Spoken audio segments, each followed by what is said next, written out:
Together we agreed that recognition of travellers could have a transformative effect on relations between travellers and the wider society, and will create no new individual, no new constitutional or no new financial rights, because, of course, travellers already enjoy all the human rights and responsibilities that are afforded for all people under our Constitution and laws.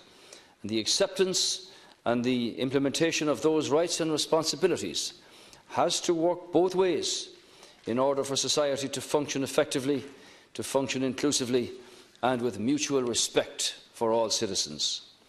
We recognise the inequalities and the discrimination that the traveller community faces and has faced, and have a range of special programmes and interventions to help deal with this. The development of the new traveller and Roma inclusion strategy will build on this particular foundation. Mar sin mar hiiseach a níam go hifigiúil gur grúpa éitneach iad lucht taistilí na hÉireann. As Taoiseach, I now wish to formally recognise travellers as a distinct ethnic group within the Irish nation. Therefore,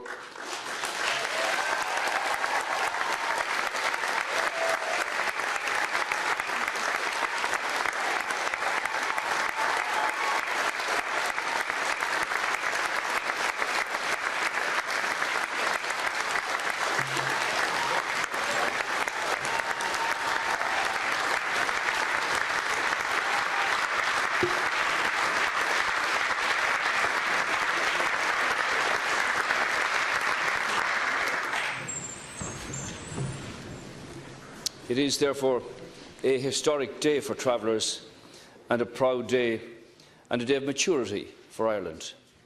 Lá iontach tábhachtach é seo de lucht taistilí na tíre, lá dar síl mar a deartha. May all the people of our nation live in the shelter and never in the shadow of each other. Or as the good traveller man taught me how to say in the Cant, this is a borradh táileasc for the mincéir. Thank you.